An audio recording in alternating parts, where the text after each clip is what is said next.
نحمده ونصلي على رسوله الكريم اما بعد فاعوذ بالله من الشيطان الرجيم بسم الله الرحمن الرحيم رب اشرح لي صدري ويسر لي امري واحلل عقدة من لساني يفقهوا قولي واجعل لي وزيرا من اهلي اللهم فقهنا في الدين اللهم اني اسالك علما نافعا رزقا طيبا وعملا متقبلا آمین ثم آمین۔ السلام علیکم ورحمۃ اللہ وبرکاتہ۔ الحمدللہ ہماری سورۃ الرحمن کی تفسیر اور ترجمے اور حفظ اور تدبر کا الحمدللہ سلسلہ جاری ہے، اور آج ہم بات کریں گے آیت نمبر 34 کے حوالے سے۔ آیت نمبر 34 میں فرمایا گیا یرسلو چھوڑ دیا جائے گا علیکما تم دونوں پر شواظم من ناری ایک شعلہ آگ کا۔ تم دونوں کون، کیا مراد ہے؟ کیونکہ پیچھے بات ہو رہی تھی جن اور انس کی، یعنی جنوں اور انسانوں کی، تو انہی سے ابھی تک سلسلہ کلام انہی سے مخاطب ہے، اور انہی سے اب یہاں کہا جا رہا ہے کہ چھوڑ دیا جائے گا تم دونوں کو ایک شعلہ آگ کا تم دونوں پر۔ گویا ایکسپلین اس طرح سے کیا جا رہا ہے کہ تم پر اوپر سے آگ کے گولے پھینکے جائیں گے، گویا اوپر سے بامبنگ ہو رہی ہوگی تم پر۔ اور آگے فرمایا گیا وَنُحَاسٌ فَلَا تَنْتَصِرَانِ اور دھواں، اور تم دونوں اس کا مقابلہ نہ کر سکو گے۔ فَلَا تَنْتَصِرَانِ یعنی ریٹیلیشن میں تم کچھ نہیں کر سکو گے، اپنا دفاع نہیں کر سکو گے۔ انتصار اصل میں کہتے ہیں بدلہ لینا یا کسی چیز کو اپنے اوپر سے ہٹانا۔ اب آپ ذرا یہ سین امیجن کریں کہ اوپر سے بامبنگ ہو رہی ہے، آگ کے گولے بگولے برس رہے ہیں، اور نیچے لوگ بھاگ رہے ہیں، لوگ ایک طرف کو بھاگتے ہیں، پھر وہاں پر بمباری ہوتی ہے، پھر دوسری طرف کو بھاگتے ہیں تو وہاں پر آگ کے گولے گرتے ہیں، پھر پیچھے کو بھاگتے ہیں تو وہاں دھماکے ہو جاتے ہیں، پھر سیدھے سامنے کو بھاگتے ہیں، ادھر پھنس جاتے ہیں تو الٹے ہاتھ بھاگتے ہیں، الٹے ہاتھ پھنستے ہیں تو سیدھے ہاتھ کو بھاگتے ہیں۔ یعنی آپ سمجھیں کہ جہاں آگ گرتی ہے وہاں سے دوسری طرف کو بھاگنا شروع ہو جاتے ہیں۔ کون؟ انسان۔ تو آپ دیکھیں کہ یہ ایک سین دکھایا جا رہا ہے۔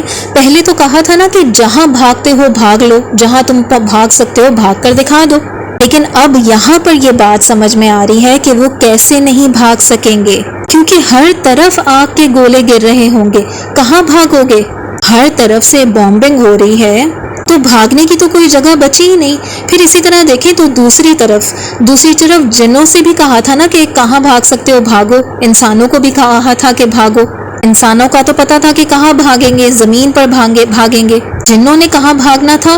آسمان کی طرف۔ تو اب آسمان کی طرف بھاگیں گے تو آگ کے گولے تو آسمان سے برس رہے ہیں، تو وہ بھی بھاگیں تو کہاں بھاگیں؟ یرسلو علیکما شواظ من نار ونحاس فلا تنتصران۔ بات سمجھ میں آئی اب کہ وہ کیسے نہیں بھاگ سکتے تھے؟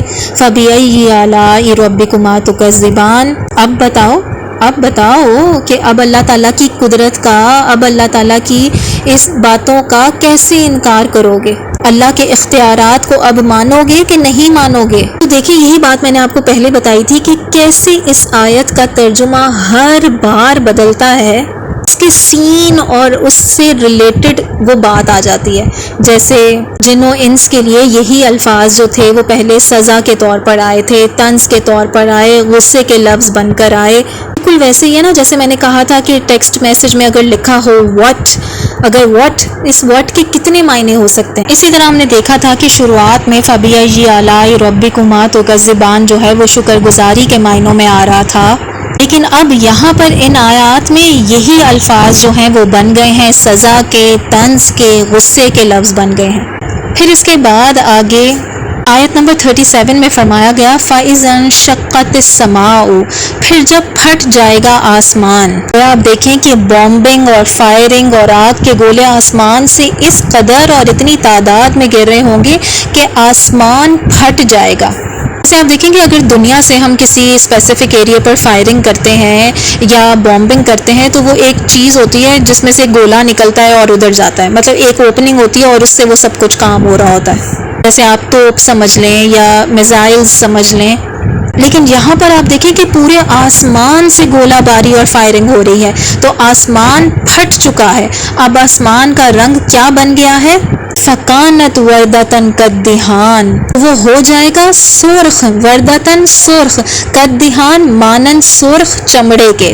وردتن سے یہاں پر تشبیہ دی گئی ہے سرخ گلاب سے، گلاب کی طرح سرخ، اور کدہان جیسے تیل کی جو چلکھٹ ہوتی ہے نا، جیسے جب تیل فرائی ہو رہا ہوتا ہے تو اس کا جو ایک چھلکتا ہے جب وہ کیسے براؤن سے رنگ کا ہو جاتا ہے، پک کے فرائی ہو کے اس کا رنگ ڈارک براؤن سا ہو جاتا ہے نا، اس طرح کا رنگ پورے آسمان کا ہو جائے گا۔ تو قرآن نے نا بار بار تشبیہ دی ہے کہ آسمان کا منظر ایسے لگے گا کہ نا جیسے کبھی کسی جانور کو ذبح کرتے ہیں تو اس کی کھال کھینچتے ہیں نا، تو اللہ تعالیٰ ایسے آسمان کی کھال کھینچ دے گا۔ اس قسم کا منظر پیش کیا گیا ہے، اور پورے آسمان کا معاملہ تو سمجھیں کہ ختم۔ کیا فرمایا گیا؟ فَإِذَا انشَقَّتِ السَّمَاءُ، کہ آسمان پھٹ جائے گا۔ تو آسمان پورا لال ہو گیا ہے، اچھلتے ہوئے تیل کی طرح لال ہو چکا ہے، جل چکا ہے۔ تو آپ سوچیں کہ اگر ایسا سین آسمان پر ہے تو پھر جنوں کے اسکیپ کی تو بات ہی ختم ہو گئی، یعنی اب جن کہاں پر بھاگیں گے؟ لوگ، انسان جو ہے وہ زمین پر بھاگنے کے قابل نہیں رہے کیونکہ آسمان سے گولہ باری ہو رہی ہے، اور آسمان سے چونکہ گولہ باری ہو رہی ہے، آسمان مکمل طور پر پھٹ چکا ہے، سرخ ہو چکا ہے، تو اب جنوں کے اسکیپ کا بھی کوئی سین ہی نہیں باقی رہا۔ اب بتاؤ فَبِأَيِّ آلَاءِ رَبِّكُمَا تُكَذِّبَانِ، اب بتاؤ اب کیا کرو گے؟ کیا اب جھٹلاؤ گے؟ کیا اب بھی تم میں اتنی طاقت باقی ہے کہ اپنے رب کی قدرتوں کو جھٹلاؤ؟ پھر اس کے بعد آیت نمبر 39 میں فرمایا گیا فَيَوْمَئِذٍ لَا يُسْأَلُ عَنْ ذَنبِهِ إِنسٌ وَلَا جَانٌ۔ بڑی ہی نا عجیب سی آیت ہے یہ۔ اس آیت میں فرمایا گیا کہ اس دن نہ کسی انسان سے نہ کسی جن سے اس کے کسی گناہ کے بارے میں پوچھا جائے گا۔ کیا کہا ہے کہ نہیں پوچھا جائے گا، لا یسألو۔ دو باتیں یہاں پر سمجھ لیں۔ ایک تو پہلی بات یہ، گناہ کے لیے یہاں پر کیا لفظ استعمال ہوا؟ ذنب۔ قرآن میں گناہ کے لیے سایہ بھی آتا ہے، ذنب بھی آتا ہے، جناح بھی آتا ہے، اس کے علاوہ آثام بھی آیا ہے۔ تو قرآن میں کئی الفاظ آئے ہیں گناہ کے لیے، یہاں پر آیا ہے ذنب۔ عربی میں یہ لفظ نکلا ہے ذنب سے، اور ذنب کہتے ہیں دم کو، اور عربی زبان میں عزت کے لیے ناک اور بے عزتی کے لیے دم۔ تو ایک قبیلہ ہوتا تھا، اس کا نام تھا انف الناقہ، اس کا معنی ہوتا ہے کہ اونٹ کی ناک، یعنی اونٹ کا فخر، یعنی ہم کیسے باعزت لوگ ہیں، ہماری ناک اتنی اونچی ہے جیسے کہ اونٹ کی ناک۔ تو یہ نا ان کا کہنے کا ایک اسلوب تھا، اور ان کے مذاق میں جو لوگ شعر بناتے تھے وہ کہتے تھے ذنب الناقہ، یعنی اونٹ کی دم۔ تو نا ذنب اصل میں ایسے گناہ کو کہتے ہیں جس سے آپ کو نا ایک احساس ہوتا ہے کمتری کا، اس میں آپ کو ندامت محسوس ہوتی ہے، آپ کو شرم آتی ہے اس بات پر کہ آپ نے ایسی بات کہی۔ اور ذنب نا ہر انسان کے لیے مختلف ہوتی ہے۔ دیکھیے مطلب آپ اس کو اس طرح سے سمجھیں کہ کچھ گناہ ہیں نا جو سب کے لیے گناہ ہے۔ ایک آدمی ہے آپ دیکھیں جو ہر صبح نماز کے لیے اذان سے پہلے پہنچ جاتا ہے، مسجد سمجھیں کہ وہی کھولتا ہے، اور ایک آدمی ایسا ہے کہ جس نے 10 سال سے نماز ہی نہیں پڑھی۔ اب ایک دن وہ آدمی جو مسجد کھولتا ہے نا وہ دیر سے پہنچا اور اس نے دوسری رکعت میں نماز جوائن کی، اور اسی دن جو کبھی نماز پڑھتا ہی نہیں تھا اس نے بھی دوسری رکعت میں نماز جوائن کی۔ تو آپ دیکھیں کہ کام دونوں نے ایک ہی کیا ہے، لیکن ایک بہت ہی شرمندہ ہے اور ایک بہت ہی خوش ہے۔ ایک تو کہتا ہے کہ بس سب سے اعلیٰ جگہ جنت میں مجھے ملے گی کیونکہ میں نے تو مسجد میں آ کر نماز پڑھی، اور دوسرا شخص اتنا شرمندہ ہے کہ یہ ہوا کیا ہے میرے ساتھ، نہ میں مسجد کھول سکا، نہ میں نے اذان دی، اور دوسری رکعت ملی مجھے۔ تو یہ ذنب ہے، یعنی یہ انسان میں فرق ہوتا ہے، اس کا یہ مختلف ہوتی ہے، اس میں کسی کا سٹینڈرڈ اور ہے اور کسی کا اور۔ کسی کے لیے ذنب کا لفظ نبی کے لیے بھی استعمال ہوتا ہے، لیکن اس لیے گناہ نہیں ہے اس کا ترجمہ کرنا چاہیے کہ ان کا مقام اور رتبہ اتنا اونچا ہے کہ اگر وہ اپنے مقام سے 1 ڈگری بھی نیچے آئے تو وہ اپنے آپ سے شرمندہ ہو جاتے ہیں۔ تو معاذ اللہ ثم معاذ اللہ رسول نے گناہ نہیں کیے، پھر اس کے بعد دوسری بات یہاں پر ضم کے علاوہ اللہ تعالیٰ بتا کیا رہے ہیں کہ تمہیں شرمندگی کا احساس، شرمندگی کی طرف اصل میں اشارہ کرایا جا رہا ہے اسی لفظ کی وجہ سے، اور کہا ہے کہ اس دن تو کسی سے پوچھا ہی نہیں جائے گا۔ کس چیز کے بارے میں؟ اس کے ذنب کے بارے میں۔ دیکھیے اگر کسی نے ایسا کام کیا ہے جس پر وہ شرمندہ ہے، تو یہاں پر آیت کے اس حصے سے کیا پتہ چل رہا ہے کہ یہ اس کی شکل سے اس کی ساری کہانی ہمیں پتہ چل جائے گی، یعنی اس کی شکل خود بتا رہی ہوگی اس دن، تو اسی لیے کسی کو کسی سے پوچھنے کی ضرورت ہی نہیں پڑے گی۔ انسان کی شکل پر اس کی ساری کہانی لکھی ہوگی، وہیں سے سب کچھ پڑھا جائے گا۔ اللہ سبحانہ تعالیٰ نے کہا ہے فَيَوْمَئِذٍ لَا يُسْأَلُ عَنْ ذَنبِهِ إِنسٌ وَلَا جَانٌ فَبِأَيِّ آلَاءِ رَبِّكُمَا تُكَذِّبَانِ۔ تو پھر کیا اس وقت بھی انکار کرو گے جب شرمندگی میں ڈوب رہے ہوگے؟ اس وقت بھی تمہارے اندر انکار ہوگا؟ فَبِأَيِّ آلَاءِ رَبِّكُمَا تُكَذِّبَانِ۔ اب دیکھیں یہاں پر یہ آیت کیسے شرمندہ کرنے والی بن گئی ہے۔ یہاں پر دیکھیں اب یہ غصے والی آیت نہیں رہی، کس طرح سے اس آیت کا رنگ بدلا ہے۔ یہاں پر اللہ سبحانہ تعالیٰ فرما رہے ہیں کہ اس وقت جب یہ شرمندگی کی ساری کیفیت ہوگی، اس وقت کیسے انکار کرو گے؟ اس وقت تمہاری انا کہاں گئی؟ اس وقت تمہارا تکبر کہاں گیا؟ اور اس کے بعد آگے اگلی آیت نمبر 41 میں وہ بات واضح کر دی گئی جس کی طرف اشارہ کیا جا رہا تھا۔ کیا آیت تھی؟ یعرف المجرمون بسیماہم فیؤخذوا بالنواصی والاقدام۔ مجرم تو اپنے چہروں کی پیشانیوں سے پہچانے جائیں گے۔ ساری کہانی تو انسان کی شکل پہ لکھی ہوئی ہوگی۔ کچھ لوگوں نے اس کو آپ سمجھیں کہ لفظی لیا ہے اس بات کو کہ واقعی چہروں پر لکھا ہوگا۔ میرے نزدیک یہ چہرے کے ایکسپریشنز ہوں گے، چہروں پر جو آپ کے عیاں ہوتی ہے بات ڈپریشن کے ذریعے یا آپ کی لکس کے ذریعے یا ایک گلٹ ہونے کی صورت میں جو آپ کی شکل پر ایکسپریشن آتا ہے، یہ اس کے بارے میں اشارہ کیا جا رہا ہے۔ جو کرمنلز ہوں گے وہ ایسے ہی ہوں گے، کیونکہ اس کے متضاد جو قرآن میں تصویر کھینچی گئی ہے دوسری جگہ پر کیا کہا گیا ہے؟ وجوہ یومئذ ناعمہ، کہ کچھ چہرے اس دن تر و تازہ ہوں گے، لسعیہا راضیہ، اپنی کوششوں پر راضی ہوں گے، فی جنت عالیہ، بلند جنت میں ہوں گے۔ پھر اسی طرح ایک مقام پر کیا کہا گیا؟ وجوہ یومئذ مسفرہ، کہ کچھ چہرے اس دن روشن ہوں گے۔ گویا ایسے چہرے بھی ہوں گے جو پورے روشن ہوں گے، کھلے ہوں گے، اپنے رب کی طرف خوشی سے دیکھ رہے ہوں گے۔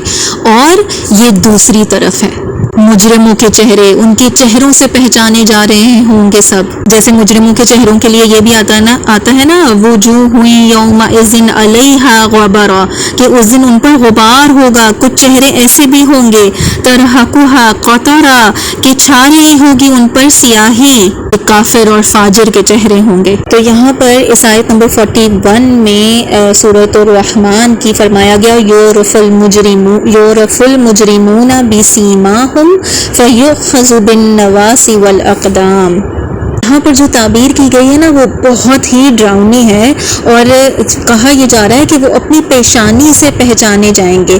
یہ شرمندگی والی بات ہے، اور مجھے تو ایسا محسوس ہو رہا ہے کہ اب یہ شرمندگی سے بھی زیادہ ڈراؤنی بات ہے، کیونکہ ایک تو شرمندگی ہوتی ہے کہ ہینڈ کف ہیں مجرموں کے، وہ پکڑے ہوئے ہیں، انہوں نے کپڑے اس طرح کے وہ جیل والے پہنے ہوئے ہیں، تو یہ ساری چیزیں شرمندگی کا باعث ہیں۔ لیکن سزا والی بات جو ہے یہاں پر یہ فرمایا گیا فَيُؤْخَذُوا بِالنَّوَاصِي وَالْأَقْدَامِ، کہ وہ پکڑے جائیں گے پیشانی کے بالوں سے اور قدموں سے۔ گویا ہوگا کیا کہ وہ اپنے ماتھے اور پیروں سے پکڑے جائیں گے۔ یہ کیا مطلب ہے کہ ماتھے اور پیروں سے پکڑے جائیں گے؟ دیکھیں پہلے زمانے میں آج کل تو آپ جیسے سمجھیں کہ آپ کسی میٹ سٹور پر جاتے ہیں، پیکٹ بنے ہوئے ہوتے ہیں گوشت کے، آپ جاتے ہیں اپنی مرضی کا کوئی منس پیس اٹھا لیتے ہیں، کوئی بون لیس پیس اٹھا لیتے ہیں، کچھ بھی لے جاتے ہیں۔ لیکن پرانے زمانے میں جب جانور کو ذبح کرتے تھے تو پہلے کیا کرتے تھے؟ کھال بھی نہیں کھینچتے تھے، پہلے پورے جانور کو کسی لکڑی کے ٹکڑے پر لٹکا کر اس کو باندھ دیتے تھے۔ سر کو باندھتے تھے ایک طرف سے اور دوسری طرف سے پیروں کو باندھتے تھے۔ یعنی لکڑی کا ایک ٹکڑا ہے جس کے ایک طرف جو ہے وہ سر کو باندھا ہے، دوسری طرف پیروں کو باندھا ہے، اور اس کو اٹھا کر لے جا رہے ہیں کندھوں پر، اور اس کو اسی طرح سے آگ کے اوپر ڈال کے وہیں اس کو آگ کے اوپر روسٹ کر رہے ہیں۔ پورے کے پورے جانور کو ایسے ہی کرتے تھے۔ تو یہاں پر جب کہا گیا ہے نا کہ سر سے اور پیروں سے پکڑا جائے گا، سر سے اور پیروں سے کیسے پکڑا جاتا ہے جانور کو؟ جب اسے آگ کے اوپر روسٹ کرنا ہوتا ہے تب اس کو ایسے لے کر جایا جاتا تھا نا۔ بات سمجھ میں آ رہی ہے کہ یہ کیا سچویشن اور کیا چیز ایکسپلین کی جا رہی ہے؟ یہ جب یہاں پر کہا ہے نا کہ وہ پہلے تو اپنے چہروں سے پہچانے جائیں گے، چہروں کی پیشانیوں سے، اور پھر اس کے بعد انہیں جانوروں کی طرح، جن جانوروں کو بھونا جاتا ہے نا ان کی طرح پکڑا جائے گا اور انہیں جہنم کی آگ میں ڈالا جائے گا۔ اصل میں نا یہ اس بات کی طرف اشارہ ہے کہ اس دنیا میں تو ان کو اس بات کی دعوت دی جا رہی تھی کہ تم اس دنیا میں انسانوں کے طریقے سے مسلمان بن جاؤ، ہدایت پا لو، انسانوں کے طریقے سے بات کو سمجھ جاؤ۔ انسانوں کا طریقہ کیا ہے کہ بات کو سنو، سمجھو اور اس پر پھر اعتماد کرو اور پھر اس نتیجے پر پہنچو۔ لیکن تم نے کیا کیا؟ تم نے بار بار اصرار کیا، جب تک دیکھوں گا نہیں مانوں گا نہیں، دیکھوں گا نہیں مانوں گا نہیں۔ اللہ تعالیٰ نے فرمایا کہ دیکھ کر ماننے والے تو جانور ہوتے ہیں۔ اگر تمہیں جانور بننے کا اتنا ہی شوق ہے تو ٹھیک ہے، تمہارے ساتھ سلوک بھی جانوروں والا ہی کیا جائے گا۔ فَيُؤْخَذُ بِالنَّوَاصِ وَالْأَقْدَامِ۔ یہاں پہ نا اصل میں یہ بات کہنے کی بہت زیادہ ضرورت ہے کہ یہ وہ لوگ ہیں جنہوں نے شیاطین کے ساتھ مل کر نبی کے خلاف بہت سازشیں کی تھیں، ان کو قتل کرنے کی سازشیں کی تھیں، کوشش بھی کی تھی، اور قرآن کا نہ صرف انکار کیا تھا، اس کا مذاق بھی اڑایا تھا، اس کے خلاف کیمپین بھی چلائی تھی، اور وہ بھی تمام حقیقت جاننے کے بعد، سب کچھ جانتے بوجھتے پھر جانوروں جیسا عمل کیا۔ عربی میں کہتے ہیں نا کہ الجزاء من جنس العمل۔ یہ قرآن کا نا ایک بہت بڑا قاعدہ ہے کہ جو سزا ہوتی ہے وہ جرم کے بالکل متعارف ہوتی ہے، یعنی بالکل اس کے مطابق ہوتی ہے۔ اور یہاں پر صرف یہ بات نہیں ہو رہی کہ جس نے کبھی کوئی انکار کیا، کس کا؟ نبی کا، نہیں، یہاں کیا کہا جا رہا ہے کہ جس نے نبی سے دشمنی کی، قرآن کا نہ صرف براہ راست انکار کیا بلکہ قرآن کی مخالفت بھی کی، نبی کی مخالفت بھی کی، یہاں اس کی سزا کی بات ہو رہی ہے۔ اور پھر آگے فرمایا گیا فَبِأَيِّ آلَاءِ رَبِّكُمَا تُكَذِّبَانِ، کہ پھر اب تم رب کی کون سی قوتوں کا انکار کرو گے جب جلنے کے لیے لیے کر جائے جا رہے ہوگے۔ کچھ تو اس وقت تم لوگ کہہ رہے ہوگے نا کہ ہم پر رحم کھا لو، اس وقت تم اپنے رب کے حضور بھیک مانگ رہے ہوگے کہ کچھ تو رحم کھا لو ہم پر۔ اچھا، اور ایک اور بات یہاں پر پیشانی اور پیروں کے بارے میں سمجھ لیجئے۔ پیشانی کیا ہے؟ سوچ کی جگہ، ٹھیک، اور پیر آف کورس چلنے کے لیے استعمال ہوتے ہیں۔ تو فرمایا جا رہا ہے کہ تم نے کیا کیا اسکیمیں بنائی اور کہاں کہاں جا کر تم نے کیا کیا سازشیں کی۔ گویا دونوں چیزوں کی طرف اشارہ یہ بات کر رہی ہے کہ یہی تو دو چیزیں تھی، پہلے تم اسکیمیں بناتے ہو، پھر جا کر کسی سے بات کرتے ہو، اور پھر کسی سے بات کر کے نواسی استعمال کیے تھے، یہ قدام استعمال کیے تھے۔ تو گویا آیت میں یہی بات سمجھائی جا رہی ہے، یعرف المجرمون بسیماہم فیؤخذ بالنواصی والاقدام، پہچانے جائیں گے مجرم اپنے چہروں کی علامت سے، تو وہ پکڑے جائیں گے پیشانی سے اور قدموں سے۔ اللہ سبحانہ تعالیٰ سے دعا ہے کہ وہ قیامت کے دن حشر کے میدان میں ہمارے چہروں کو روشنی بخشے، انہیں پر نور بنائے، ہمارے چہروں پر خوشی کی علامت ہو، اس دن ہمارے چہرے چمک رہے ہوں، دمک رہے ہوں۔ آمین ثم آمین۔ اللہ ہمیں مجرموں کی صف میں شامل ہونے سے بچائے۔ اللہ سبحانہ تعالیٰ ہم پر اپنا رحم کرے، کرم کرے اور فضل کرے۔ آمین ثم آمین۔ ربنا لا تزغ قلوبنا بعد اذ ہدیتنا وہب لنا من لدنک رحمۃ انک انت الوہاب۔ سبحانک اللہم وبحمدک نشهد ان لا الہ الا انت نستغفرک ونتوب الیک سبحان ربک رب العزة عما یصفون وسلام علی المرسلین والحمد للہ رب العالمین آمین ثم آمین۔ السلام علیکم ورحمۃ اللہ وبرکاتہ۔